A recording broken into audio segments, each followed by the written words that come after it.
Sertoba Media, where the struggle is real to be awesome.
The wait is over.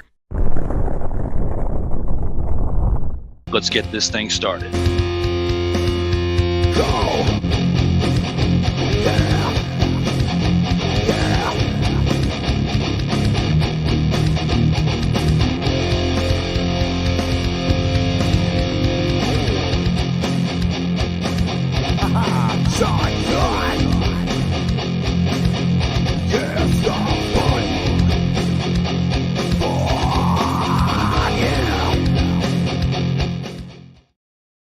Hello, everyone. We are live for the best of episodes 1 through 10 edition.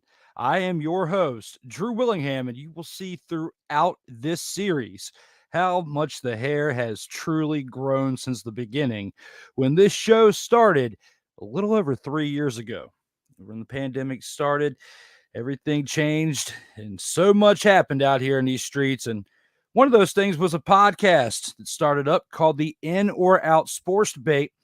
And we're going to review this show's first 10 episodes, how it started and everything that culminated all the way through episode 100 that we just celebrated last week, as we are celebrating 100 mother-fathering episodes of this show.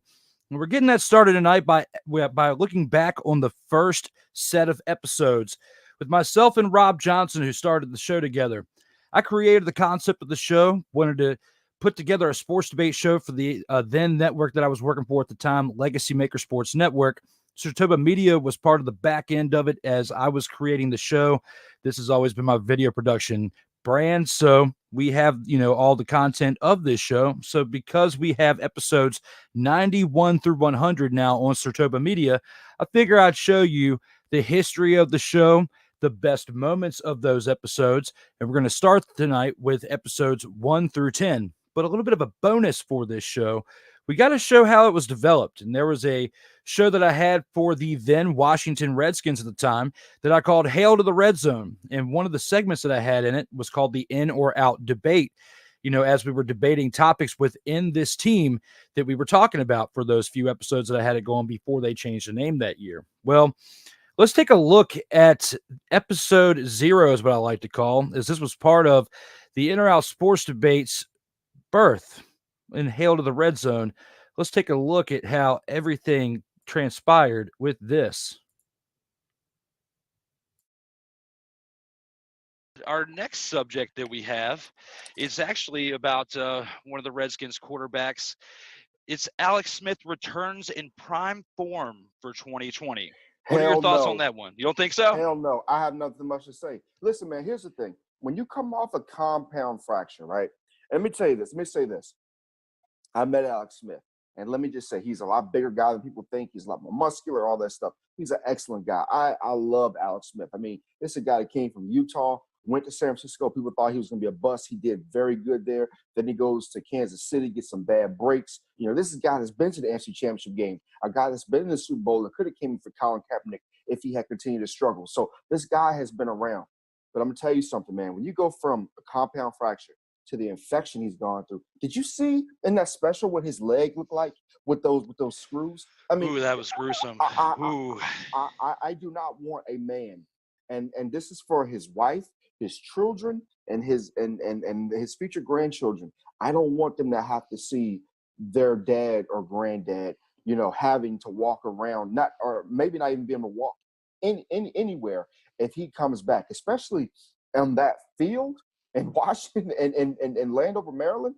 I think that Alex Smith should come back, but I think it should be more of a situation where he's consultant, and then he should try to go into more of the offensive coordinator role in the future. Maybe even go back to Utah and coach, or go back and get with Urban Meyer when he ultimately, in my opinion, goes back to college football and coaches USC, in my opinion, in a few years.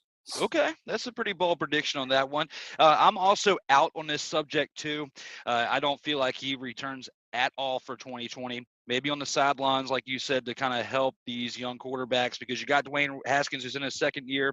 They trade for Kyle Allen from Carolina, which Ron Rivera is familiar with him. I feel like having a presence like Alex Smith on the sideline to kind of help, coach these guys. Alex Smith is mainly known as a game manager, and these quarterbacks that the team has on their roster right now are not game managers. He can help them out dramatically. Yes, they've got talent. They can fling the ball, they can run, but they don't know how to read defenses all that well. They don't know how to manage the game, which Alex Smith, over the course of the past decade, has done very well at. So, and he had the Redskins in first place and was playing very well up until the point that he went down in that game against Houston that I was there for, and it was rough. Like it was, going there as my first game as a media representative, and watching my team that I grew up watching, and it was some painful years, a lot of painful years growing up watching this team. But however, once a fan, always a fan of the team, so you go there, you're excited, boom, Alex Smith down. That was an emotional day for everyone, not just for fans, but for people that were just there on the media side. They were, it's a tough thing to watch. And it's kind of like the Theismann injury in '85, where they kept replaying it over and over and over again. They were doing that on TV for this too, so you couldn't help to see it. But watching that documentary on ESPN brought a lot of different things to light. We knew about the infections, but you got to actually see a behind the scenes look at what this man went through. I don't want to see him take another hit.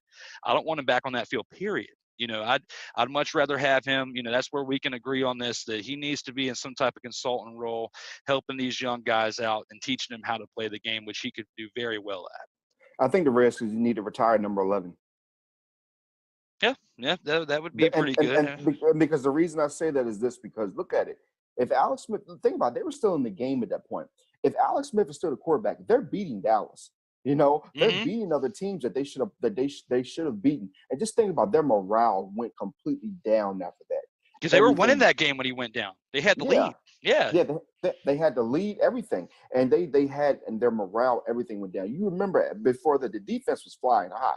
And after that, everything just went down. He is a leader. He's always done well everywhere he's gone. And the Redskins could have been very successful. Just imagine if what that could have happened if he had still been there the year after. They wouldn't have had to have drafted Dwayne Haskins. They could have got themselves another top player along with getting Sweat at the same time. So definitely I feel like the Redskins owe him so much, because for him to try to get back the way he is and for his greatness, for what he's done in his career, then I definitely think that's a token they should give to him.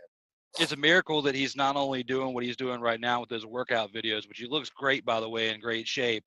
It's a miracle he's just walking again, period, because they were talking about possibly amputating that leg in that documentary at one point. Like his wife, was going through all the stuff while he was, out basically in a medically induced coma to an extent. He was in and out. Like she had some tough decisions to make, and for her to stay strong and for them to save his leg and for him to even have a small chance to come back, it's a miracle. So it goes to, he's the first case that would ever happen to have a compound fracture like this and to come back to the game. So and if anybody criticizes him, go look at what a compound fracture is.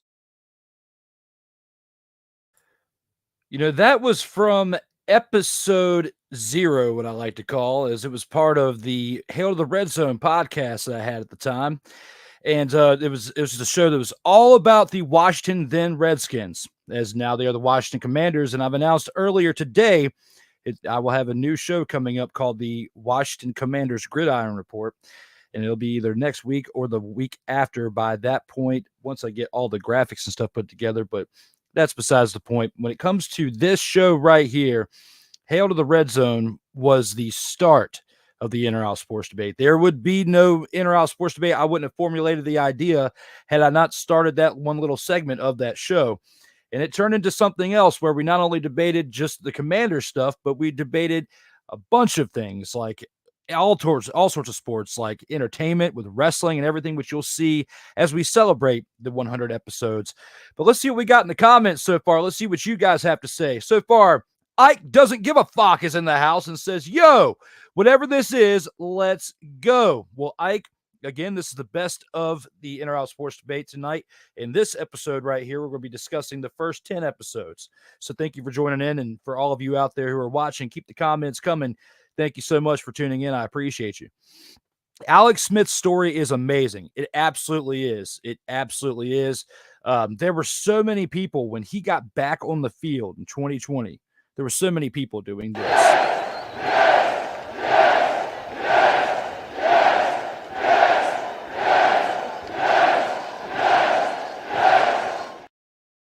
One could argue that his story inspired this saying. Acknowledge me. Does it happen in the same year? Probably not, but I'm just saying. Coincidence? It could be. But another part that you see from that episode 0, and at May 20th of 2020, you see I have my short regular hair still. This hair has been growing out since the last time I got a haircut of that normal shortness was in December of 2020. So it's been almost 3 years. The hair's been growing out. And yeah, it's ready to donate at some point. It is rocking and rolling. Just figured it was a good idea to do these best of episodes and celebrate them while I still had the hair. And we will see the growth of the hair as these 3 years in this show carried on.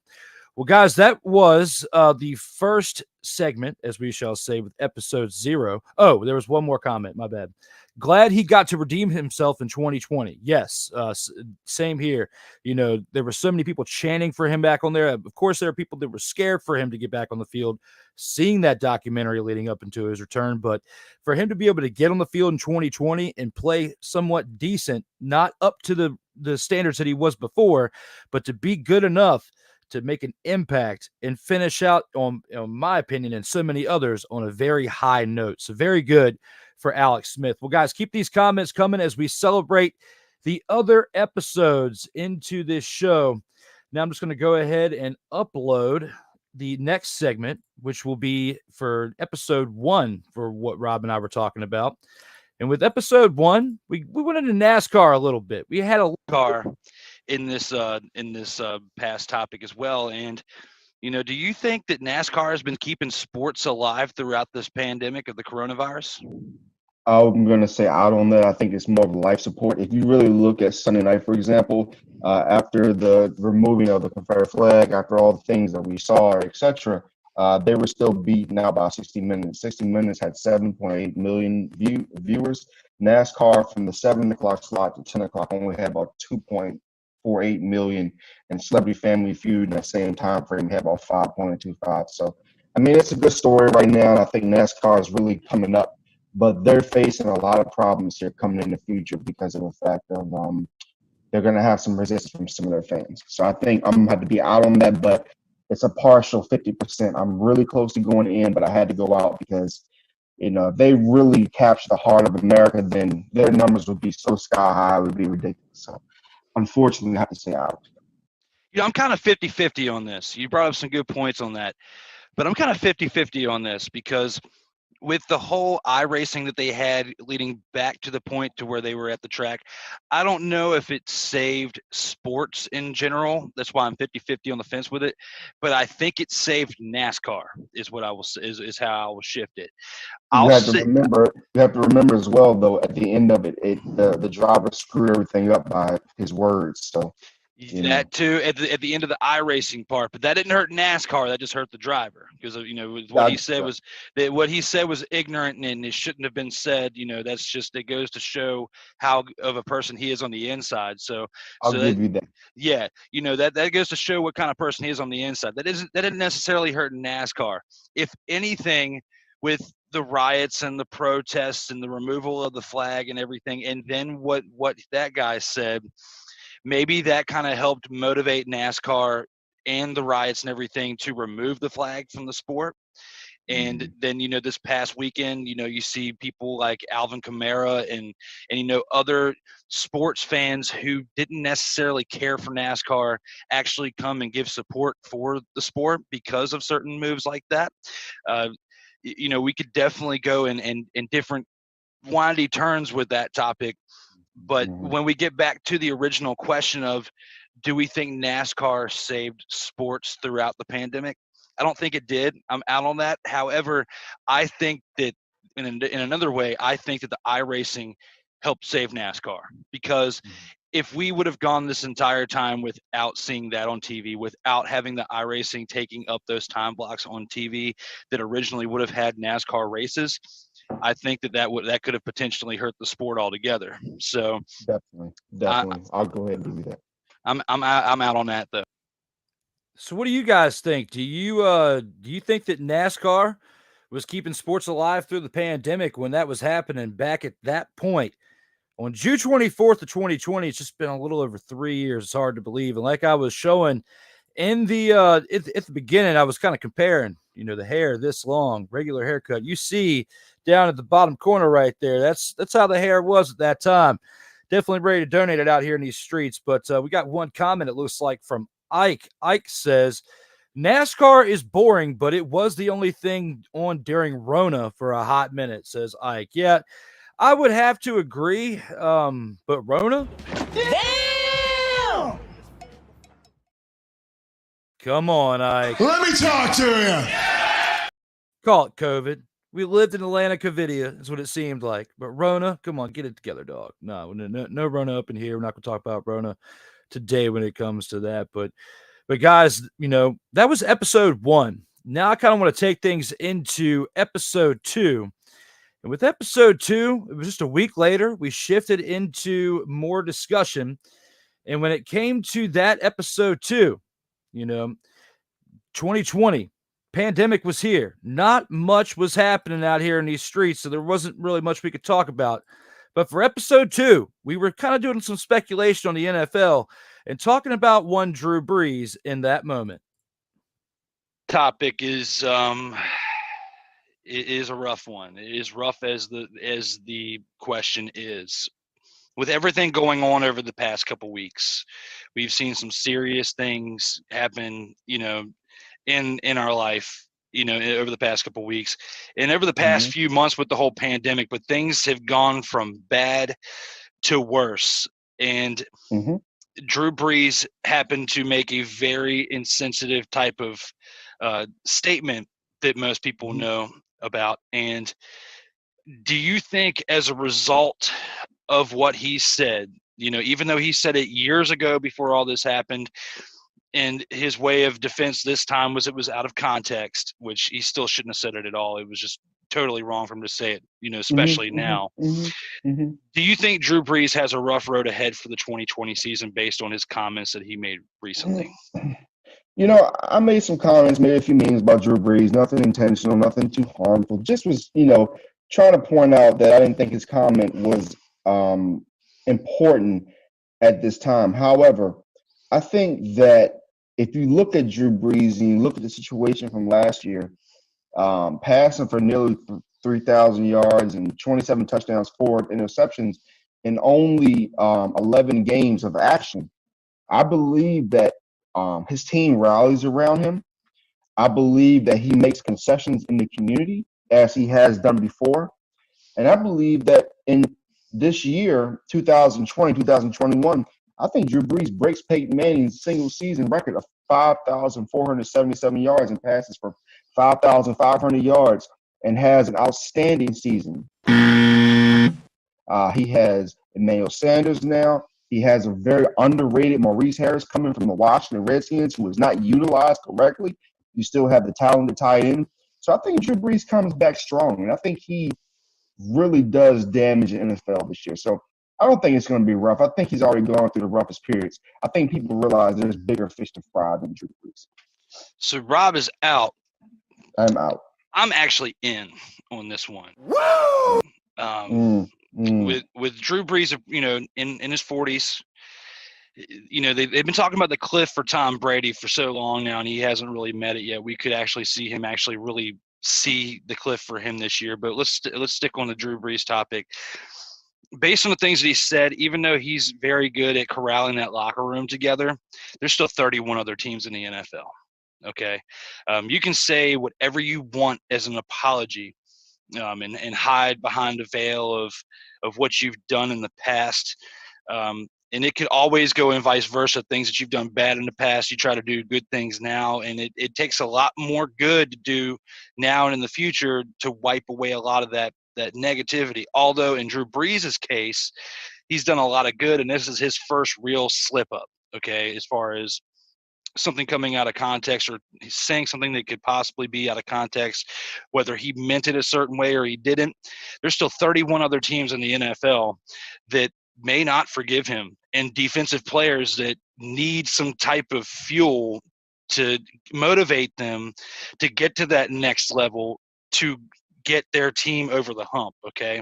So there's going to be teams out there potentially of different cultural backgrounds, okay, whether they're Hispanic, that one. Caucasian, still take it a certain way, African American, either one, they're going to take it as some type of motivation coming against him, just like people were taking it as motivation when Colin Kaepernick was taking the knee into trying to find ways to get him out of the NFL, which was still wrong. They're going to use it in a similar light, but to go against him, because nobody's going to kick Drew Brees out of the NFL. He's going to retire. And I feel like that's why I can't 100% agree with your having a breakout season. I feel like he's going to get banged up this year, and this is it for him. You've got Jameis as the backup. Jameis Winston comes in there. It could be a similar situation to the Teddy Bridgewater situation where Drew Brees gets hurt, Jameis comes in, and then he gets to prove that he is an elite quarterback like Jameis has been talking about over the past couple weeks. I feel like there's a very good chance that I don't think that Drew Brees gets hurt, but I don't think that there's a good reason. I don't think he's going to play well enough to stick around after 2020. That's just my opinion because of everything going on. I think, like I said, I believe that the New Orleans Saints, that they're going to rally and they're going to bring some heat this year that we haven't seen in a long, long time. Just warning people now. I was kind of out on the Saints a little bit coming into the season, and I really wasn't too in on them. But, it's got a crazy feeling, man. Those Saints, I mean, you're motivated. You got Tom Brady in division. You got all these other good teams. I got a feeling that Drew Brees is going to do some damage. So watch out for him. If he's going to, and I'll switch it up with this, even though I said that I'm in on this one. If Drew Brees is going to have a phenomenal season and he's going to get a Super Bowl or get to the Super Bowl again, this has to be it. This is his chance to do it, because Tom Brady is going to be trying to figure things out in Tampa Bay with different, pieces around him. The only thing he's got familiar around him is Gronk. But you got a new coach. This is going to be a very learning curve type of season for them. I don't think that means that Tom Brady's going to be done after this year. I think that they're going to have a decent year. They're not going to get as far as what everybody thinks that they're going to get. And then the following year, 2021, Tom Brady's going to have a light up season, get them to the Super Bowl, potentially maybe win, and then he's going to hang it up. But if Drew Brees is going to get to the Super Bowl, and especially with Tom Brady in the division, he's got to do it this year. And that's why both of us are against each other on this one, and we have different views on this. So it's going to be very interesting to see how 2020 pans out for the New Orleans Saints. Now, I was spot on with certain things, but when it came to that whole Tom Brady Super Bowl in 2021, I was a little bit off, because Tom Brady and them figured it out that season, and they got the Super Bowl in 2020 in his first season with the Tampa Bay Buccaneers. We do have one comment. Let's see what ICAST say. He's here. He's back in here again. Says, Drew Brees made people big mad with those insensitive comments, ran him out of the league that season, and he retired at the end. Yeah, I mean, that's a pretty fair assumption.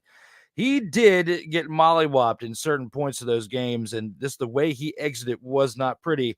The NFL stands for not for long by certain people, and in his case, he did have a pretty lengthy career, so he has to be appreciative that he actually got to that point to where he played as long as he did for so long, for 20 seasons, but he did make people big mad, and he got some big hits on him, and it took him out at that point in his career. So yeah, I mean, that's why we called it, is where that was his last season. The team didn't get anywhere close to Super Bowl. Their one and only shot he was successful was in 2009 when the Saints won a Super Bowl back then. But thank you for the comment there, Ike. We're going to keep this rolling along as we're going to take this into episode 3. And, with episode 3, Rob and I kind of got back on the NASCAR kick because during the pandemic at this point, there wasn't much else going on around us. Except for this with NASCAR, we could talk about a little bit. And for this, we kind of go back in time a little bit and talk about the Petties. And you'll see what Rob and I have in store for you here as we talk about the Petties. For all-time family of NASCAR, do you believe that the Petties are the all-time family of NASCAR? Are you in or out on that? Even though Richard Petty has 200 career wins, even though Lee Petty, who the most wins between them, is 254. I know they got other members, but those to me are most prevalent members. I have to go the Earnhardt family. I have to go out because we look at the Earnhardts. A lot of people think that in 2001, that when Dale Earnhardt Sr. died, that's when NASCAR died. Even though Jeff Gordon was still there, and I'm a huge Jeff Gordon fan, a lot of people think that's when it died. And then you had Junior. Junior came in. He had so many. He had he had 80 wins. He had 5 championships. Oh, I forgot. He only had 26. And people loved him. Every time you talk about NASCAR, what's Junior doing? Did Junior win today? No, he placed top 5, but he did all right. So when you have a family like that who is, especially Junior, who everybody talked about him, he helped with the marketing, the PR, merchandise, helped growing the sport because of his name. I have to give it to the Earnhardts, unfortunately. So you're giving it to Dale Earnhardt Jr. because he piggybacked off of his dad's name. The only difference was because there was a junior at the end and not a senior. Yes, and okay. because the fact is, Drew Willingham, is that back in the old days, I had people back and told me, they said, well, NASCAR used to be this and that because that and that and that and this. Well, look, I don't care about all that, okay? All I know is that when it comes to PR, marketing, when it comes to the growth of the game, you hear the Earnhardt name first. You hear Dale Earnhardt Sr., who had a lot of wins, and then you had Dale Earnhardt Jr., who didn't have that many. Well, now that those people that you've been talked to are pretty delusional, I'm going to give you my take. I am in on this. Woo! Because of course if you go back to 1949, that was when the first time a Petty was in NASCAR. So my man has got to put his shades on because what I'm about to say is going to be so bright, he's got to shield his eyes. Since 1949, there's been a Petty in NASCAR. Richard's father, Lee Petty, started racing in 1949. The following decade was when Richard Petty started racing and was racing up until 1992. He won 7 championships he won 200 races. Between the two of them, what did you say? They had 224 victories. And Buddy Earnhardt, little Dale Earnhardt Sr. and little Dale Earnhardt Jr., the two of them, they got a little over 100. What did you say, 108 earlier when you first talking about? 102, damn it. 102, my bad. So the Earnhardts have 102. Petty has, between father and son, the first 2 of the generation have 224. Now, we don't even get further into it. There's just the top 2 of the family tree. Then you've got Kyle Petty, who is Richard Petty's son, who raced for multiple decades as well. Almost won the 1992 Winston Stock Car Championship, okay? And then his son, Adam Petty, was a racer who had very, very high hopes and expectations for, but then there was a tragic wreck in 2000 that, he passed away from. He didn't make it. We don't know what would have happened if that never happened and he would have raced this entire time. He could have been what they all thought Dale Earnhardt Jr. was going to be. Oh, wait, but my bad. He had 8 championships and all those things that you were talking about that didn't ever happen. That only happened if you played a NASCAR video game and you were the driver, not Dale Earnhardt Jr., okay? So that's why I am in that the Petties are the #1 family of NASCAR. You know something, like I said, from a PR standpoint, and all that stuff, it's the Earnhardts. You know what? I'm going to change my mind. Because back in the day, there was a man by the name of Jeff Jarrett who had a song, and I'm going to sing it for you guys. I love country music. Richard Petty is still the king. I hate rap. So you know what? I'm in. Woo! I changed my mind. Oh yeah! I changed my mind. Because you know what? At the end of the day, Richard Petty's still the king, and I hate rap. That's going to be the first time in history of this show. The first time in the history of this show where somebody has said that they were out and then they were in. They changed their mind during the topic. So, yes, I get the ultimate victory That's here. That's the first time you ever heard a black dude singing Richard Petty, you still the king.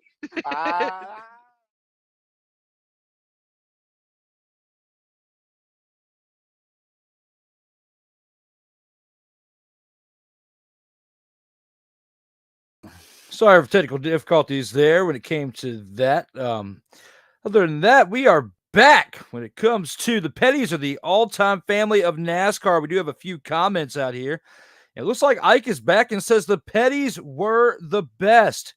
And yeah, I agree with that. Rob did not until the very end. Of course, he decided to change his pick, change his tune.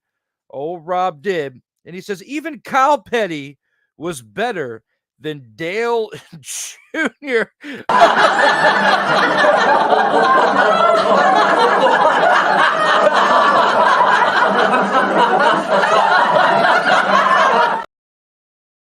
Some would argue that, although I would have to disagree with that and say that Dale Jr. was at least better than Kyle Petty. Kyle Petty was absolutely terrible. He had a few good races. Dale Jr. played a lot of a bigger part within NASCAR than what old Kyle Petty did. So I do have to disagree with that one. But guys, keep the comments coming as we keep the show going on forward. You know, we've gone through the first 3 episodes of the In or Out Sports Debate.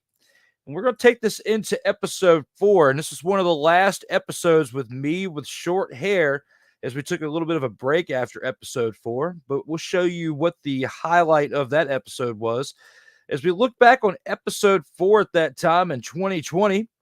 And with this, we were talking about a whole bunch of stuff within this episode. But with this one in particular, we talked about Patrick Mahomes' contract.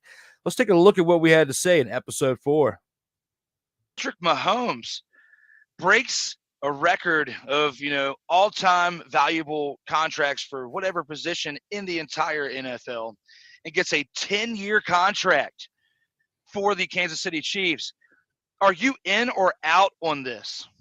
I'm definitely in, Drew. Woo! When I say I'm in because he's one of the best quarterbacks in the NFL. You look what he did in the Super Bowl. He came out. He struggled against a great defense in the San Francisco 49ers. However, at the end, what did he do?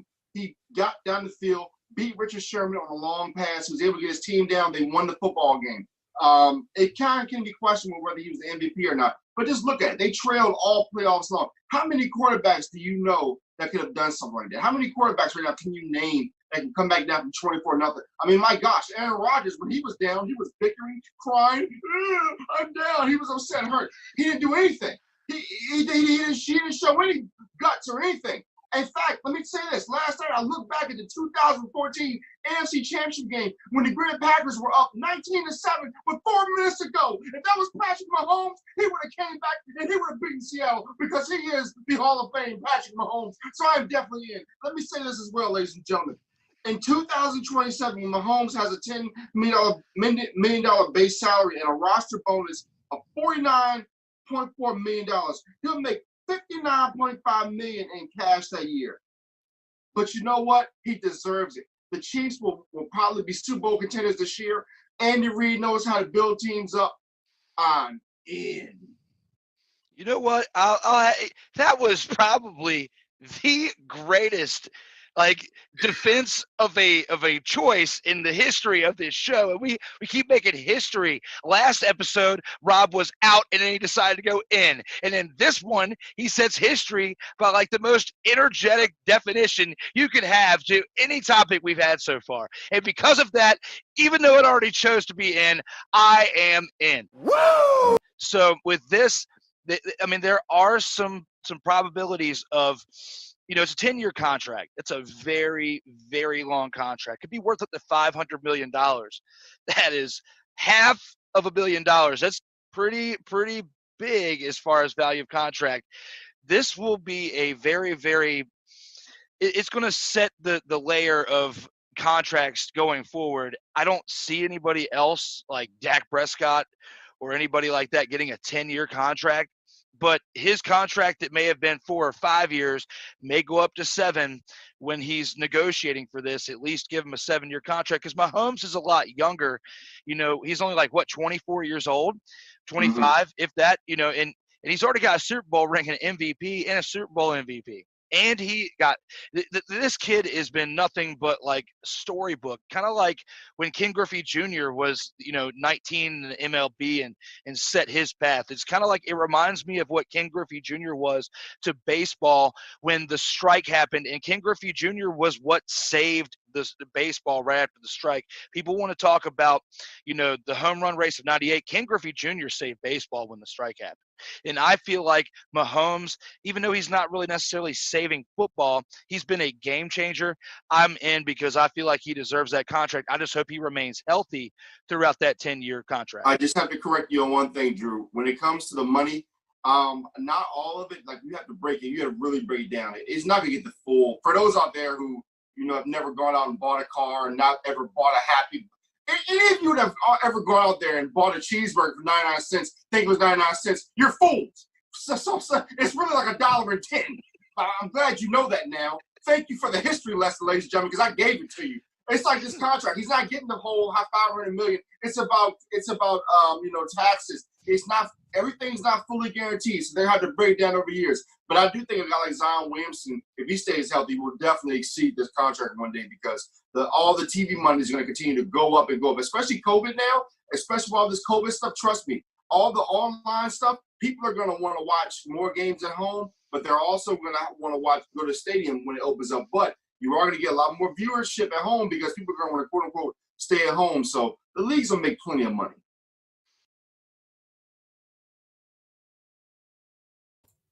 So right there, we were talking about the contract of Patrick Mahomes. Could it be the demise of the Chiefs for the long haul? And it's safe to say that we were both wrong on that so far now, 3 years from removed, as they've gotten their second Super Bowl. And they actually went to 2 Super Bowls since that discussion, as they went to the Super Bowl that season we were talking about, as they lost to the Buccaneers, but they still made it to the Super Bowl. And in this past season, 2 years later, they went back again and they won. Now he's a 2-time Super Bowl champion. So there's still 6 to 7 years left of that contract, and we'll see what happens with old Patrick Mahomes here for this episode 4 clip. Now, as I was saying, this was the last episode you'll see where I started to have the real short hair, like in this bottom picture over here. Things started to change and transition as we get to episode 5, as with episode 4, that was in July 16th of 2020. And we didn't have episode 5 until over a year later, like almost 16 months later, November 7th, 2021. We take this to as we go to episode 5 of the In or Out Sports Debate. And with this, we kind of go back talking some football action. And when we go into the football action, we talk about the Commanders, who at that point were the Washington football team in between the formerly Washington Redskins. Let's see what we talk about here for episode 5.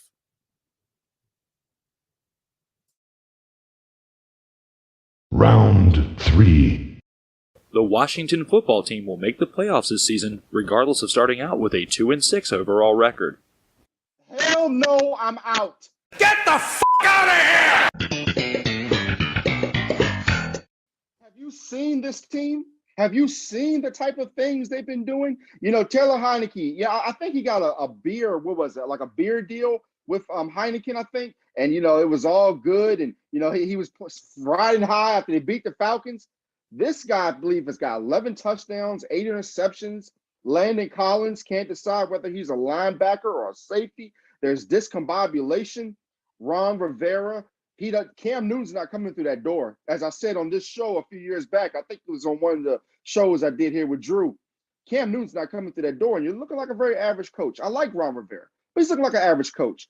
This team has a lot of work to do, and I love the Washington football team's defense, but they got to start living up to the billing, man. That defense is not doing what they're supposed to do, so I'm out right now, man, unless they get some improvements. Yeah, there was so much hype with Jack Del Rio taking over this defense, and last year they looked really well. If this was this time last year, I would say that yes, I believe that they could make the playoffs, and they did. It was with a terrible record, but they still made the playoffs on a terrible division.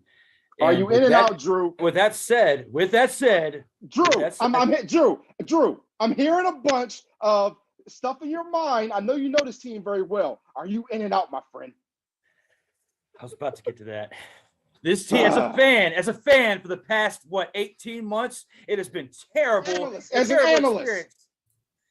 analyst, going through the experience as an analyst and also as a closet fan of the Washington football team, formerly known as the Redskins, it is a travesty. I am out. Get the f*** out of here! Should I bring that back? Let me know here in the comments if I should bring that out reaction back for the show when we start back up with episode 101. I believe that they will not make the playoffs this year. Come on, they are 2-6. I don't care how much of a fan I am. I don't care how much of a past fan I am to have a half sleeve dedicated to them. It doesn't matter. They S-U-C-K. They are terrible. Jack Del Rio, you should be ashamed of yourself. You came into this team last year as the defensive coordinator, and everybody was giving you so much praise. But you know what you have to do when you do something good? You have to follow it up with something else that is good when it comes to the sport of football and in life in general. I am out on this team, the Washington football team, the Washington team of football, WTF. What is going on with this team? I have to ask you a quick question, really, really quick. Do you think they go after a quarterback after they missed on Justin Herbert and a few other quarterbacks in the last few years? And I was a big Chase Young guy, but, man, they should have went quarterback now, man. And this is not just from a fan of the team for, 3.5 decades. I like Taylor Heineke. I think he needs more time to develop as the starting quarterback. He needs to go into an offseason as the starting quarterback. I mean, look, Fitzmagic came in. They gave him $10 million. Imagine if they would have gave that $10 million to some other position that they really needed, like the offensive line. The Dolphins gave Jay Cutler $10 million. What the hell is your point? Fitzpatrick's better than Jay Cutler. All Jay Cutler knows is how to do reality TV shows. Next topic. I'm done with this. Next topic.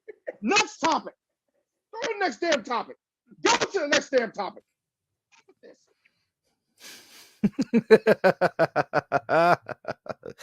You gotta love it. That was a great episode right there. Had a lot of fun with it. And, that actually right there, episode 5 on November 7th, 2021, we return from, almost 16 months of hiatus. And after that episode, we actually went on a hiatus again, but it was a shorter one. This time it was, a little over 5 months or so. It wasn't that much longer. But for that, I have to also explain that episode 6 that we're about to get to was our first ever live episode on this actual platform, which is StreamYard.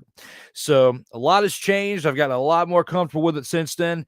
We fast forward to April 11th of 2022 as we take a look at some Commanders action again, but this time it's almost a half a year later on April 11th, 2022, our first ever live show for the Inner Out Sports Debate.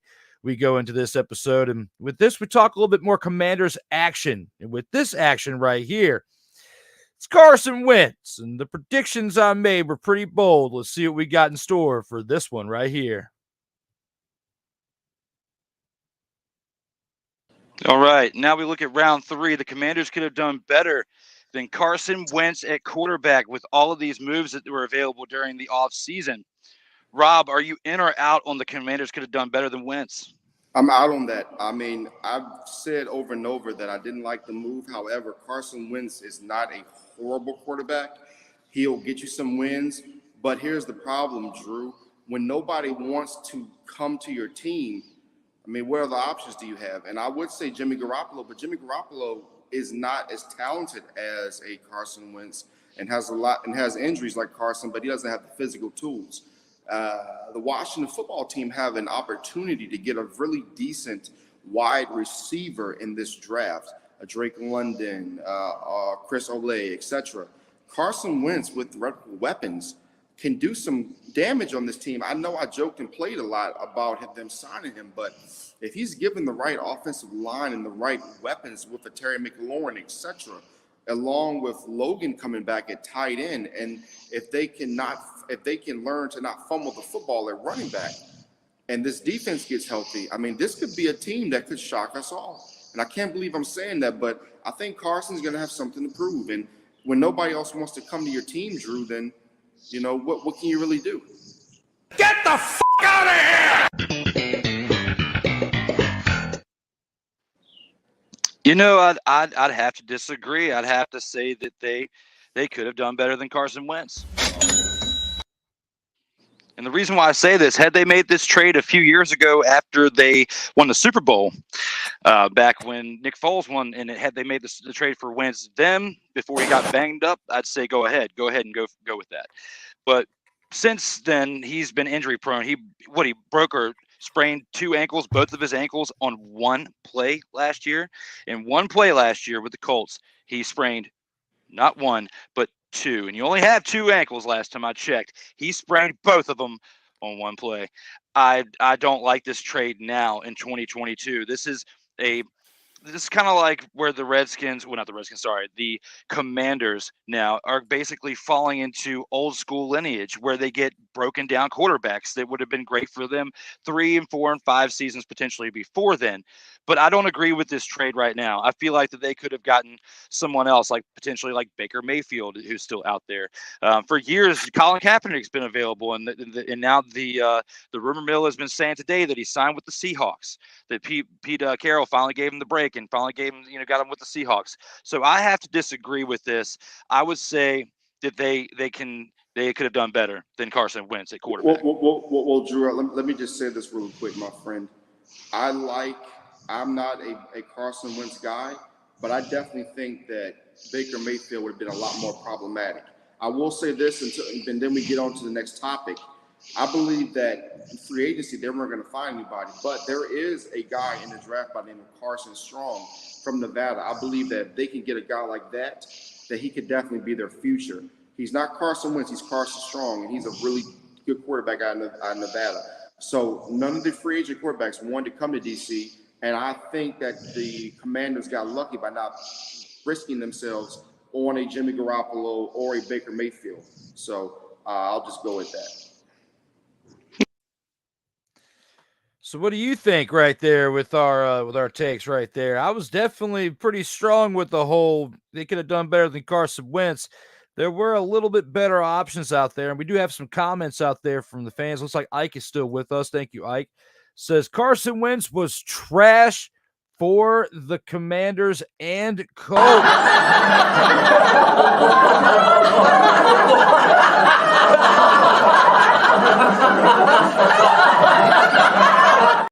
I'll even throw this in there. Yeah. Because they should have had their coach, Frank Reich, at the time saying this when he was the coach and Carson Wentz was the quarterback. What's that? Playoffs? Don't talk about it. Playoffs? You kidding me? Playoffs? Yeah. Yeah. Absolutely. Absolutely. And we have one more comment. It looks like Ike says Drew was spot on. Yes, Ike, I definitely was. I definitely was spot on with my pick, and I do not regret anything that I said about Carson Wentz. Thank you very much for the comments. If anybody else wants to leave them, by all means, the invitation is there. Comments are welcome. Thank you very much. So here, as we go through episode 6, we're going to take this into episode 7, and we talk a little bit more Commanders action, even though we were talking more topics on the show that had nothing to do with the Commanders, as we were having 5 and 6 different rounds on the show to talk about.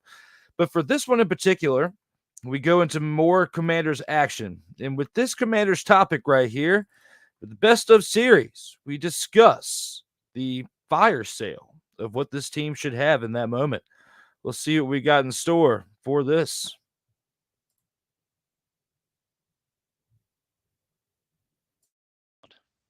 Final round.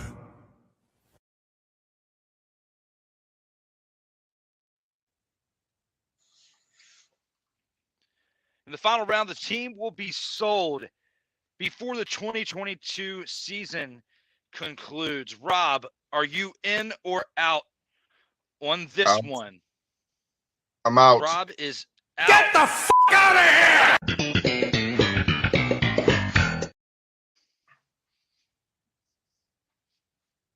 Well, Drew, Daniel Snyder, from what I hear and from all the conflicting reports, he's got dirt. He knows things. There are people who know things. And when you know things about, especially a corporation like the NFL, who has been questioned a little bit because of some of the things that have been going on over the years, you kind of let things sweep under the rug. Also, when Daniel Snyder was going through his whole situation where there was controversy and all that, what happened, Drew? He and his wife got 100% control of the team. They had other minority owners, et cetera, et cetera. Now they completely own the team outright. And here's the other thing, Drew. Does Daniel Snyder really lose if the team gets sold? No, because of a couple of reasons. Why?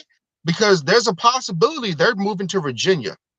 And, there's legalized gambling in Virginia now. There's legalized gambling in Maryland, D.C., whatever, however. But Virginia was the first state to do it. Virginia is going to be a hub for a bunch of new things in the future. Daniel Snyder is looking at about a good $5 to $6 to $7 billion, possibly for the sale of the Washington Commanders. So let's say he does sell the team. Does he really lose, Drew? Does he really lose? Even though all these crazy accusations, does he really lose? Because he's going to get he's going to get some billions out of this with a B, just like Donald Sterling got when he did all that racist crap. Allegedly, I'm gonna say allegedly because I don't know. Allegedly, he got billions. Mr. Richardson from the Carolina Panthers, all that crap that came up with him, they got billions. So, Drew, really, Daniel Snyder doesn't lose. Doesn't lose. You make a pretty compelling argument. But as far as the team will be sold before the 2022 season concludes, I'm going to go out. Get the f*** out of here! People may not like it, but explain to it. Yep. The reason why I'm going out is for very similar reasons to my colleague Rob just stated. I mean, come on. Look at the majority ownership that he has. Look at everything that he's invested into covering his tracks over the years, and finally now he's just getting caught, as we see with the whole double books and double finances and sweeping things under the rug and the emails and all these other different things that were going on for decades. And we don't even want to know about what was going on probably before that, because if you look at the HBO documentary series of Winning Time for the Los Angeles Lakers, you're seeing how some things were going on pretty jacked up behind the scenes for the LA Lakers. And that's pretty much what was going on today in the past 20 years, except for the difference was Washington wasn't winning. The Lakers were winning in the 80s. That's why they got away with it. Now the Washington team hasn't won since the early 90s and hasn't really been to the playoffs, but a handful of times since that Super Bowl and hasn't really done much since. So when you're not being productive and you're not paying your bills and you're skimming the books, they're going to be finding ways to try to get you out of here. Now, Daniel Snyder's been smart enough with loopholes and everything to stick around as long as he has. And if he's been able to survive this at the end of the day, like Vince McMahon says, you can take the beating, but if you survive the beating at the end of it, you've won. So at the end of the day, he's still the Washington owner. So in my opinion, he's going to be able to survive at least another year, at least be able to get to the 2022 season. After that, I can't tell you, but I feel like he'll be able to get through this season at least. Well, Drew, here's another thing that a lot of people don't want to admit. Drew, let me ask you something. You know how back in the old days, a lot of families were tight? Mm-hmm. You know how families were tighter back in the day? But do you realize, you know how like when people, the older guard started dying off, what happened to those families? They stop communicating as much. Exactly. So let me ask you something. Who is the guy in the NFL who, if he's tight with you, if he likes you, you're pretty much untouchable? Who's that guy's name, Drew? I'll give you. It's Roger Goodell. No. There's an owner in the NFL that has his hand in the pot with everything. I'll give you his initials, JJ. Oh, Jerry Jones. Yeah, I should have done that. Let me say this. Daniel Snyder's tight with Jerry Jones. And I'm gonna tell you this, Drew. And a lot of people may not like this, they may think it's a little bit insensitive. But here's the thing: there are a lot of owners in the NFL that know the day that Jerry Jones finally kicks the bucket, and his final, which I hope is not for a long time because he's great for the NFL as far as the things he's brought. But there are a lot of guys who are protected by Jerry Jones, man. A lot of guys. Just look at the Patriots owner. Look at the Patriots owner, and look at the things that he got caught with. I mean, there was a possible link between him and some Jerry Sandusky stuff because it happened in Florida, but we never heard about it anymore. We never heard about Mr. Kraft anymore, right? After that Kraft situation, we never heard about it ever again. We didn't talk about it anymore. Drew, these people out here must understand this. Folks, I understand that most of you out there, you want law and order and you want what's right. But when you're dealing with billionaires, when you're dealing with people who finance multi-billion-dollar companies, when you're talking about people who put $40+ million in Roger Goodell's pocket every year, you think he's not going to protect? Look at Jim Irsay. Remember Jim Irsay, Drew, when he was caught with all those drugs? Imagine if that was a player. Imagine if that had been a player. He wouldn't have had a career. There have been, I don't know if any owner has ever struck his wife. I'm pretty sure. I don't know if any has done it, but I'm pretty sure. Donald Sterling, NBA owner back in the day. Well, yeah, it's been some craziness. And that's why I keep telling the fans. The fans keep favoring the owners, but they're not understanding that they're more closer to the players than they think they are. Because a millionaire, you can be a millionaire, but you're not gonna be a millionaire forever. 100,000 there, you're not gonna be 100,000 there forever. Daniel Snyder has generational money. So you think you're hurting Daniel Snyder if you tell him to get out? No, he's gonna be a billionaire regardless. You think he's gonna be hurt if you talk about some financial things where he may have done something illegal? He has lawyers, ladies and gentlemen. He's got lawyers. And here's the thing. If he brings money to the league, think about it. He got rid of the Redskins name and brought in the Commanders. And isn't it funny how all of a sudden when they changed the name, he got control of the team. Things started going right. He's still going to make money off the Redskins name. He's going to make money off the Commanders name if they start winning. So I'm out on it, man. I just think that people are on this moral high ground, and it's just not reality, man. Because at the end of the day, folks, you can complain. You can say, oh, people don't deserve this much money. I hear people talking about football as a child's game. Well, not really, because I've heard of people getting their legs broken. I've heard of wars on the street happen because not only over here in America, but across the seas because of the what, Drew? The almighty dollar. So for all of you out there talking about the money doesn't matter and it's about moral high ground, you need to grow up. And I'm done. Facts. Rob went hard when it came to that, and unfortunately, we were just a little off. We were just a little bit off when it came from the time that they would sell, because unfortunately, it didn't happen until within the past month. So we were a little over a year off. With this being 4/18/2022. Okay, maybe like let's say 15 months. Kind of like that break that we had between episodes 4 and 5.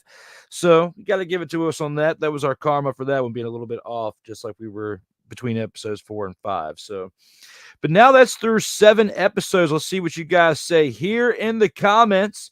And it looks like we got one comment here, and it says the hair growth was serious between episodes 4 and 7. Yes, it definitely was.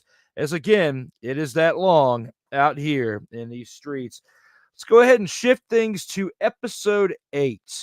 And with episode 8, Rob and I start talking about Baker Mayfield. And Baker Mayfield was still with the Cleveland Browns at this time on April 25th of 2022.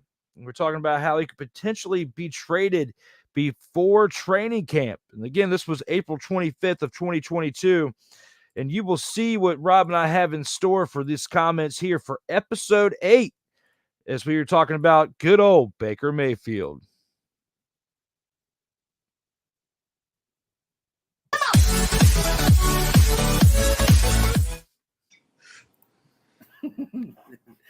Baker Mayfield gets traded before training camp. Rob, are you in or out on this? I'm in.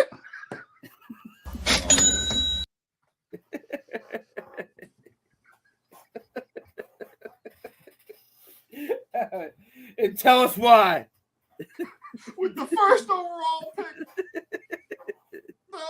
the team from the XFL trade. Forgive the quality of my camera. I was using Wi-Fi at the time, and it was bad. I no longer do that.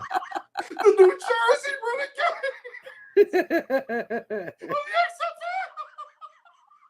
Transfer me.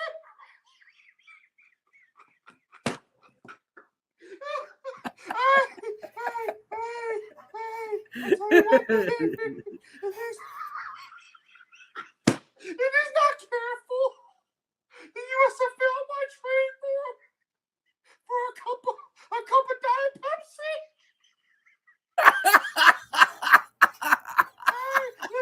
Listen, Drew, they're not getting. Listen, the USFL might get tickets, so he might get 2 for 1. Oh, don't do that. Because right now, Baker Mayfield ain't baking nothing.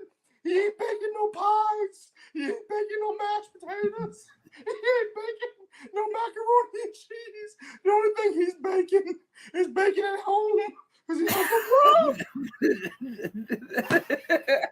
Deshaun Watson, he's your daddy now.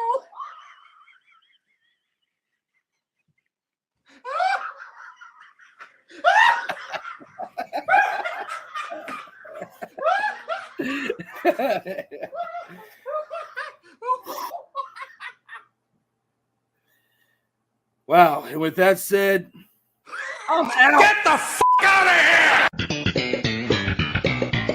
here! With all that said, all those different types of trades for a candy bar with some Dippin' Dots and whatever you may call it, a whatchamacallit may be thrown in there too, a bag of runts. But no, they're fucked. Sorry to say it again. Dropping the F-bomb one more time. The second time in this cast is the last time, I promise. They are screwed. They are done. They are not going to be able to get this trade done before training camp. It will be week 6 before they can get rid of him, because they're going to want to keep him as insurance, because Deshaun Watson's probably not playing the first 4 games of this season. I mean, who else do they have? What do they got? Jacoby Brissett? What did he do with the Colts? He was supposed to be like the savior after, Andrew Luck suddenly retired. What happened there, Rob? Tell us. What did Jacoby Brissett do? Absolutely. Well, listen, Drew. It's rumored that the NFL is not going to punish Deshaun Watson. But, Drew, I have breaking news. Guess what the breaking news is? Baker Mayfield will be starring on Law and Order this fall. when it comes to not working as an NFL quarterback and sucking, Here are their stories. Hey guys, hey guys, you know, I was in Cleveland and I was the savior, but they hurt my feelings. I had commercials, and now I look like Marv from Home Alone.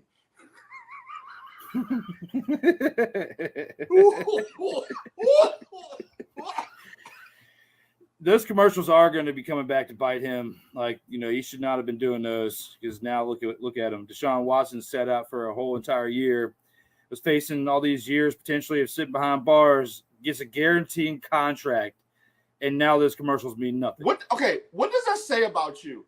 What does that say about you that a guy coming off all his allegations, which he was not charged for, which he was cleared for, right? What does that say about a guy who comes off all those allegations and they give him a guaranteed contract and they tell you bye-bye? That says a lot about you. That says two things to me. Number one, you need to get your life together, Baker. Number two, you suck.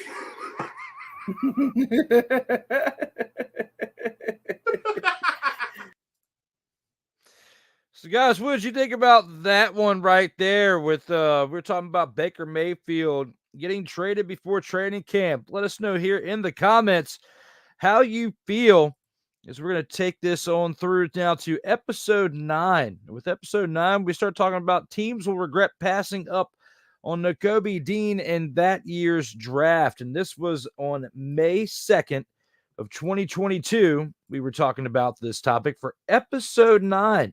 Let us know what you think when it comes to this right here in the comments as we talk about Nakobe Dean right here for episode 9.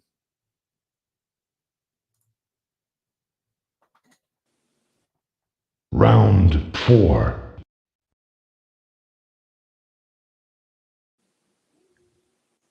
Teams will regret passing over Nakobe Dean in this year's NFL draft.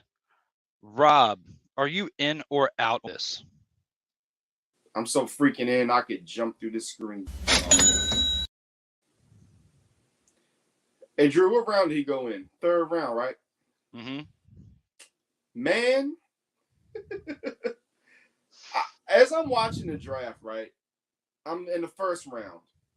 I'm in the 2nd round. Then I get to the 3rd round. I'm like, so you're telling me a guy like Nakobe Dean, 5'11", 225, smart, intelligent guy.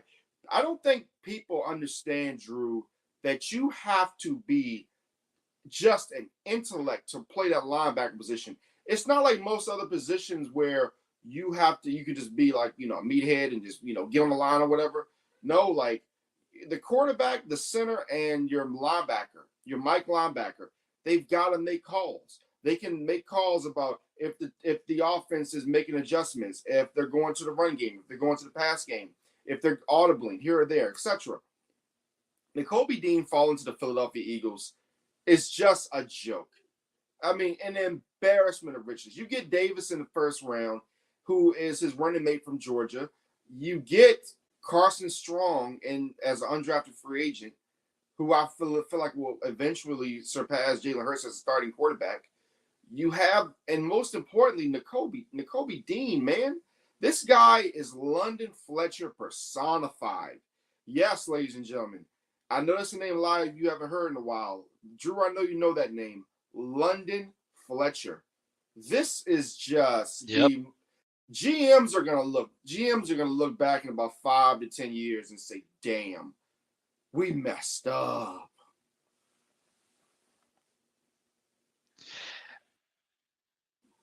You know, Rob, with this, I'm Get the f*** out of here! You know why I'm out? Liar, liar, pants on fire. This guy slipped to the 3rd round because he lied. He could fess up for the fact that he had a pec muscle injury and that he was dealing with a leg injury. No. You shut your mouth right there, Drew Willingham. You shut your damn mouth. Let me tell you something right now. I'm getting sick and tired of these. You know what? College football, and I hate to interrupt you, Drew, but you can't have it both ways, college football fans and administrators. You can't have it both ways. We complain because because these college kids say we don't want to play in the bowl game because we might hurt ourselves. And you call them this and call them that. Well, ladies and gentlemen, guess what? This man played through a pectoral injury the whole freaking year. He got his team to the national championship. A team that had not won a national championship since 1980. He was instrumental in them winning the national championship. And you guys want to penalize him for that? Bogus. Completely bogus. He lied. He still lied. He lied. He lied. Drew, I'm telling you right now. Drew, I'm Drew, out. Get the f*** out of here! Sorry, I had to do it again. I'm out because you lied. All you got to do is say, Coach, I'm hurt. I got to come out. Your pec is falling off. Your pec is falling off, Rob. You can just shove it up into your shoulder pads. You got to be real, Coach. Hey, man, I cannot play because you're sacrificing potentially not just millions of dollars, but your future in the game. 72 tackles, 72 tackles and 6 sacks with a messed up pec. I'd rather have you for a decade doing that than to get through one damn game. That's my point. Like if you can't say, Coach, get me out of here, let the next man up, let's get this game, like, because I got a torn pec, or at least let me go get checked out first. You get checked out on the sidelines. If they say torn, like, dude, you need to come out of the game, then you come out of the game. But he didn't even get checked out, Rob. So you know something, Drew? You know something? I don't want to hear from you from football purists anymore about old school football is dead. Because guess what? If you want to do things like this to a great player like Nakobe Dean, I don't want to hear anything else. I don't want to hear anything about the old school. And guess what? Yeah, we are soft now. You know why? Because, yes, you got pitchers going out there throwing 75 pitches, getting knocked out the game with no hitters coming. You got guys putting their career. This guy put his whole career on the line because he loves the game. But guess what? Rob, you got to protect your investment, though. You have to. You got to protect your investment. But you guys out there, I'm not saying you, Drew. I'm not saying you, but I'm saying you college fans, you overbearing sports media out there who's not as good as me and Drew are. You have to make up your mind. Which one do you want? Do you want these guys to play through injury? Do you want them to play through injury, or do you want them to sell the bowl game so they can make more money? Which one do you want? My point is this. My point is this. I saw this firsthand yesterday, and I saw this firsthand yesterday. It wasn't football, but it was in a different sport. It was in baseball. Someone fell, got hurt, basically hurt shoulder, and was a pitcher, and continued to throw afterwards, potentially worse. If you would have came out of the game, maybe it might not have been as bad. In this case, with the pec, if you would have came out, maybe you wouldn't be starting the year on a disabled list. He might have. And I get that. But when you buy a car, do you want to start over? Do you want to start over when you start it? Like from A to B. This guy can't get you right now. Do they want a tough guy? Do they want an old school football player, or they want guys? I want a smart player. I want a smart player who's going to tell me when he's hurt, so that way I can save him for the next decade. Smart player? Have you checked the man's records? He's like one of the smartest players coming out of Georgia in a long time. This has nothing to do with this. He loves the game.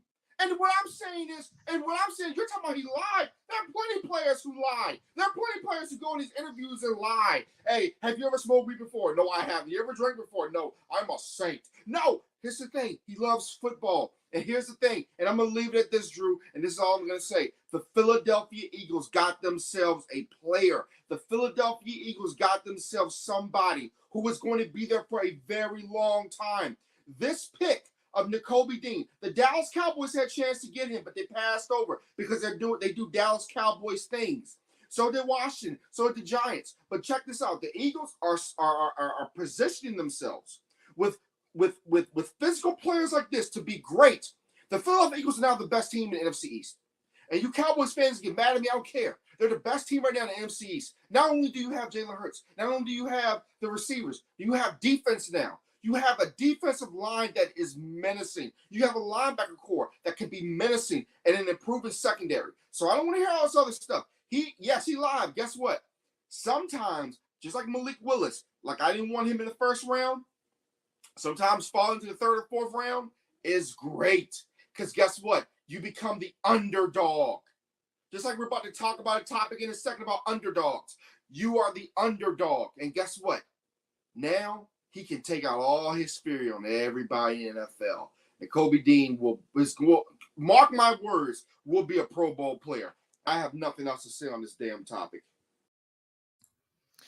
So what do you guys think about those comments right there? Did you think Rob was not spot on with what we said? Or were we a little bit off? Let us know. Where teams will regret passing on the Kobe Dean in that year's draft. And it looks like I showed it while the stream was playing. Ryan McCarthy is in the house, says he had just finished another episode of the No Credentials Required. Ding! And thought I'd stop by to say hello. Well, thank you for stopping by and saying hello. Hopefully you can stick by as we go through one more clip as we've gone through episode 9. Now we're going to take this into episode 10 for the final episode to highlight on this highlight best of 1 through 10 episode. And with this, we go into Brittany Griner's detainment in Russia is more of a political move than criminal. This being on May 10th of 2022, she was still in confinement over in Russia. Let's see what Rob and I had in store as we were talking about this topic involving the WNBA star Brittany Griner.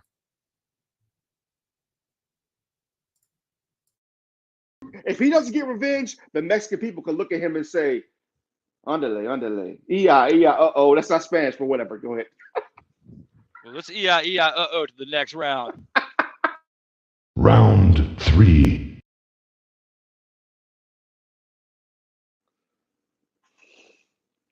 You know, Brittany Griner's detainment in Russia is more of a political move than criminal.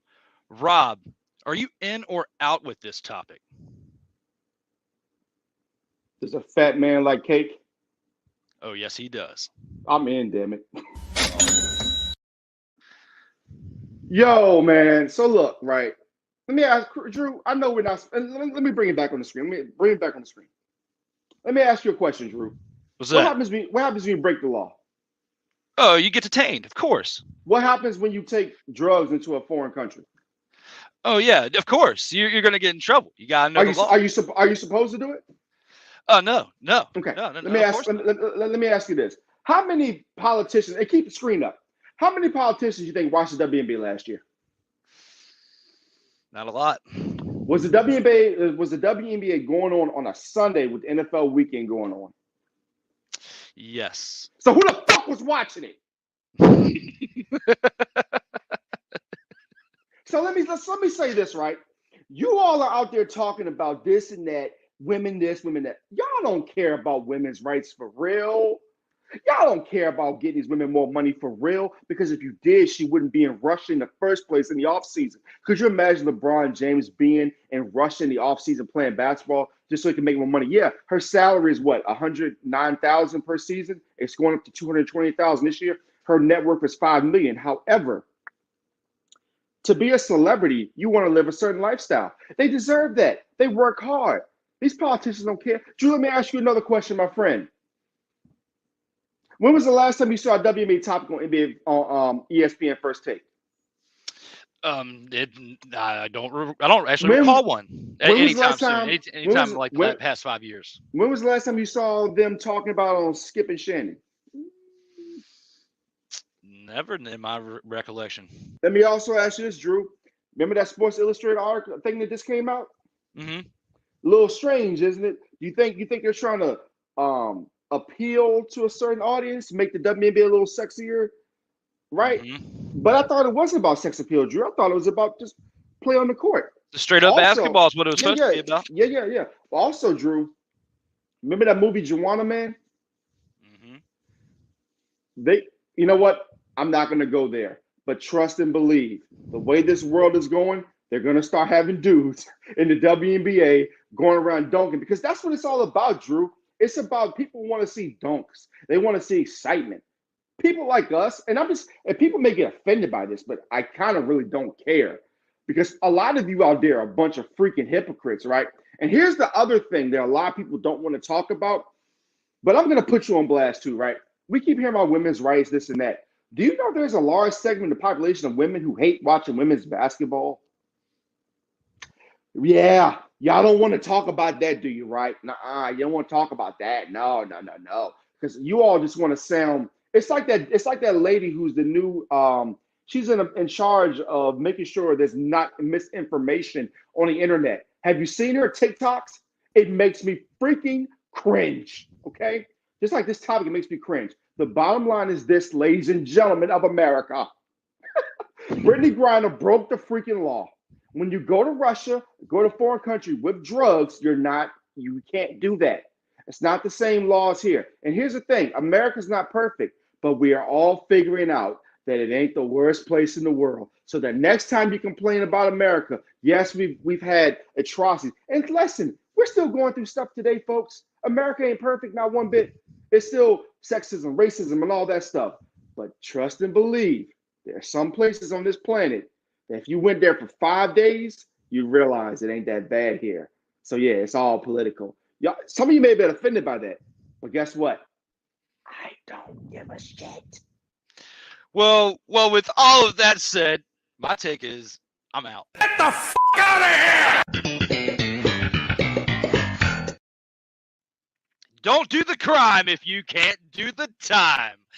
Got to know the laws where you're at. It might be different where you're at and where you're playing basketball at home, but when you're trying to do stuff overseas, you need to be cognizant of what's going on in different places. You know, and where she's at, Russia, they are very, very serious about substance abuse. They're very serious. They don't treat it like they do here in the U.S. If you can't go a week or a few weeks without it, then don't go. Stay here and do what you're supposed to do. You know, Rob stances, he's in, I'm out, with the simple fact of you got to know what your surroundings are. If it's not legal there and you run a very big risk of taking a concentrated substance, it wasn't just weed, it was cartridges, it was vapes. That's a different criminal offense. It's not just like herbs and spices in a bag in your pocket. Hold on. Did I say I was out? I'm in. What am I talking about? I'm in. You said you were in. I say I'm out. Because I think it's more of a criminal move than political. Yeah, probably the politics of everything. Probably the politics of everything going on. That probably has something to do with why they're taking it as serious as they are. But you know, you need to know what the circumstances are with what position you put yourself in. Come on, Drew, you're missing the whole point here, buddy. I'm talking about how people listen. You know how look at me, Drew. Now I can tell you, look at me. You gotta look at me. You gotta look at me, goddammit. And I know I'm cursing a lot today, but I really don't give a damn because I'm fired up. Do you know when I knew this was a political move? They called Brittany Griner the Tom Brady of the WNBA. I said, shut the fuck up. And listen, Drew, kidding you. I'm not kidding you. You know what I did? I went back to 991 where Kevin went,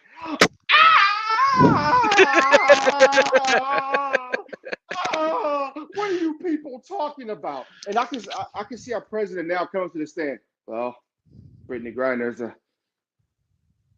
where's her name again? It's Brittany Griner. It's on the screen. She is detained in Russia because of substance abuse. See, here in America, we have never done anything. We have never put people in jail because of marijuana. We've never had tough drug laws. I was never responsible. I'm Joe Biden. I've never been responsible for any drug laws, and I love black people because do I? Or wait a minute, did I put in a lot of racist laws? So yeah. Anyway, besides all that, I got you. And here's the thing: we're holding people accountable. See, people don't like that, Drew. People don't like me holding people accountable. We are holding Brittany Griner accountable. We're holding our politicians accountable because of their lies and their bullcrap. So if you don't like what I just said, good. I appreciate it. Well, except for Rob calling her Brittany Griner there at the end, I'd say he had a pretty spot-on analysis, as well as I did too. It was a pretty good combat back and forth for that episode 10, and that is the last episode that we will cover in this special series of this one episode for this evening. As we've gone through all of the first 10 episodes of this show. And I want to thank you all for tuning in to this best of episodes 1 through 10 special edition.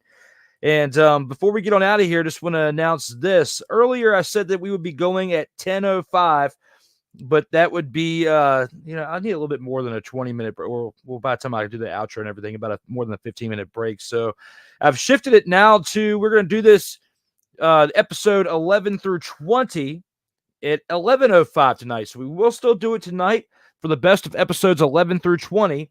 We're going to do them at 11:05 p.m. Eastern tonight. So I will see you guys at 11:05 p.m. Eastern for that show. But for this one, it's the best of episodes 1 through 10, Rob Johnson and I, as we were on there for the first 10 episodes, and I will explain more of that story when we get to the best of episodes 11 through 20 here in just a little bit. So, guys, thank you again for tuning in for episodes 1 through 10, the best of series for this one. I'll see you in just a little over an hour for the next part of the episodes 11 through 20. But before we go, let's look at one mother, father, and badass outro. For myself, Drew Willingham, everybody stay safe out here in these streets.